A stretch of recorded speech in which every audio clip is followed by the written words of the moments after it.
সবাই জানেন বেশ কিছুদিন ধরে ঢাকা শহরের বিভিন্ন স্থানে বিভিন্ন সন্ত্রাসী কার্যক্রম হচ্ছে, বিশেষ করে ছিনতাই, চাঁদাবাজি এবং বিভিন্ন কিশোর গ্যাংয়ের শোডাউন হচ্ছে এবং আমরা অনেক আসামিকে গ্রেপ্তার করতে পেরেছি এবং বিভিন্ন সময় আমরা আসামিদের কাছ থেকে এরকম সামুরাই সদৃশ বিভিন্ন জিনিস আমরা দেখতে পেরেছি, দেশীয় অস্ত্র, এবং আপনারাও বিভিন্ন সিসিটিভি ফুটেজের মাধ্যমে এবং বিভিন্ন ভিডিও ধারণকৃত ভাইরাল ভিডিওর মাধ্যমে দেখেছেন যে এগুলো দ্বারাই মেনলি বিভিন্ন লোকজনকে জখম করা হয়, ছিনতাই করা হয় এবং লোকজনকে আহত নিহত করা হয়েছে।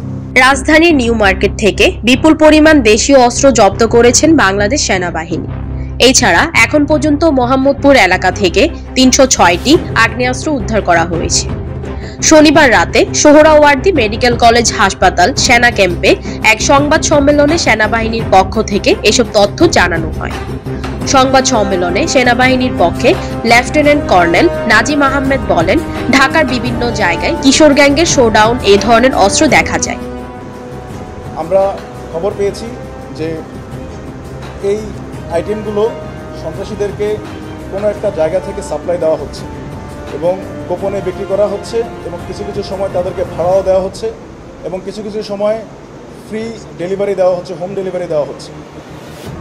এছাড়াও বিভিন্ন মিডিয়ার মাধ্যমে আমরা জানতে পেরেছি যে ঢাকার কোনো একটা স্থান থেকে এই আইটেমগুলো সন্ত্রাসীদের হাতে দেওয়া হয় এবং আমাদের কাছে গ্রেপ্তারকৃত বিভিন্ন সন্ত্রাসীরা আমাদের কাছে স্বীকার করে যে তারা এই একটা স্থান থেকে এই ধারালো অস্ত্রগুলো, এই সামুরাইগুলো তারা সাপ্লাই পাচ্ছে, যা সন্ত্রাসীদের হাতে তুলে দিচ্ছে একটি চক্র।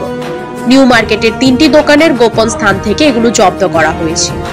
এর সঙ্গে জড়িত 9 জনকে গ্রেফতার করা হয়। এগুলো বিভিন্ন সন্ত্রাসী গোষ্ঠী ব্যবহার করে থাকে বলে জানানো তিনি। কিশোর গ্যাংয়ের কার্যকলাপ বন্ধ করতে এই ধরনের অস্ত্র উদ্ধার অভিযান আরও চলবে বলে জানান লেফটেন্যান্ট কর্নেল নাজিম আহমেদ। ব্যবসায়ীদের এসব অস্ত্র বিক্রি বন্ধের অনুরোধ জানিয়ে জনগণকে সচেতন থাকার আহ্বান জানান তিনি। সেটি হচ্ছে আপনারা কেউ এই ধরনের সামুরাই চাপাতি বা ধারালো অস্ত্র বিক্রি করবেন না।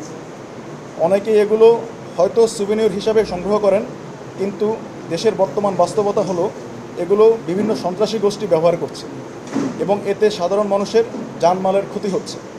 এই প্রবণতা যে কোনোভাবে বন্ধ করতে হবে।